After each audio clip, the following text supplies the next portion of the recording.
ایک ڈسٹوپین مستقبل میں دنیا بنجر بنجر زمینوں اور ایک زمانے کے عظیم شہروں کی باقیات میں تقسیم ہو گئی ہے۔ ان تمام پر ظالموں اور جنگجوؤں کی حکومت ہے جو افراتفری اور تقسیم پر پروان چڑھتے ہیں۔ کھنڈرات کے درمیان ایلڈوریا کی بادشاہی ہے جو اب اپنی سابقہ شان کا محض سایہ ہے۔ اس کا شاہی سلسلہ ایک پرتشدد بغاوت میں ختم ہو گیا تھا۔ صرف ایک وارث باقی رہ گیا ہے، شہزادہ کیلان، وفاداروں کے ذریعہ چھپا ہوا تھا جن کا خیال تھا کہ اس کا تخت پر دوبارہ دعویٰ کرنا مقصود ہے۔ جیسے جیسے کیلان جوانی میں پہنچتا ہے وہ ایک سخت دنیا میں زندہ رہنے کے طریقے سیکھتا ہے، لیکن اس کا دل اس امن اور خوشحالی کے لیے ترستا ہے جو اس کی بادشاہی کو کبھی معلوم تھی۔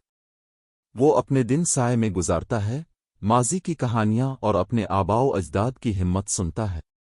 وہ خفیہ مہارت حاصل کرنے والی لڑائی اور حکمت عملی کی تربیت کرتا ہے جو ایلڈوریا کے ٹوٹے ہوئے دھڑوں کو متحد کرنے اور اپنے پیدائشی حق کو بحال کرنے کی جلتی خواہش کے تحت چلتا ہے۔ ایک منحوس رات بغاوت کے وسوسے مظلوموں میں امید جگاتے ہیں۔ باغیوں کا ایک بدنام زمانہ بینڈ جسے لوہے کے پنجوں کے نام سے جانا جاتا ہے، جس کی قیادت شدید جنگجو سیرافینا کر رہی ہے، حق سے محروم افراد کی ریلی نکالتے ہوئے پوری زمین پر لہراتا ہے۔ کیلن نے انہیں تلاش کرنے کا فیصلہ کیا، اس یقین کے ساتھ کہ ان کی طاقت کے ساتھ متحد ہونا اس کے تخت پر دوبارہ دعویٰ کرنے کی طرف پہلا قدم ہو سکتا۔ وہ اپنے آپ کو ایک عام آدمی کا روپ دھار کر ان کے کیمپ میں گھس جاتا ہے اور جنگجو سرداروں کے خلاف متحدہ محاذ کے لیے سرافینا کے ویژن کے بارے میں جانتا ہے۔ اس کی قیادت اور اس کے پیروکاروں کی وفاداری سے متاثر ہے کر کیلن نے اپنی حقیقی شناخت ظاہر کی۔ ابتدائی طور پر اسے شکوک و شبہات اور عدم اعتماد کا سامنا کرنا پڑا۔ وہ حکمت عملی اور تاریخ کے بارے میں اپنا علم بانٹ کر ان کا احترام کماتا ہے، یہ ثابت کرتا ہے کہ وہ صرف ایک شاہی وارث نہیں ہے، وہ ایک لڑاکا ہے جو اپنی زندگی کو لکیر پر ڈالنے کو تیار ہے۔ اپنے ساتھ لوہے کے پنجوں کے ساتھ کیلن ایلڈوریا کی باقیات کے پار سفر پر نکلا۔ ان کا سامنا مختلف گروہوں سے ہوتا ہے، کچھ ان کے مقصد میں شامل ہونے کے لیے تیار ہوتے ہیں، دوسرے خوف اور لالچ کی وجہ سے حکومت کرتے ہیں۔ ہر انکاؤنٹر کیلن کے عزم اور قیادت کو جانچتا ہے۔ وہ خیانت اور انسانی فطرت کی پیچیدگیوں پر تشریف لانا سیکھتا ہے۔ راستے میں وہ غیر متوقع اتحادیوں کے ساتھ اتحاد بناتا ہے جس میں ایک مایوس جنگجو اور سونے کا دل رکھنے والا ایک چالاک چور بھی شامل ہے۔ جیسے جیسے وہ طاقت جمع کرتے ہیں کیلن کی ساکھ بڑھتی جاتی ہے۔ آخری شہزادہ کی کہانیاں پھیلتی ہیں، مظلوموں کے دلوں میں امید کی چنگاری کو بھڑکتی ہیں، لیکن تخت پر دوبارہ دعویٰ کرنے کا راستہ خطرے سے بھرا ہوا ہے۔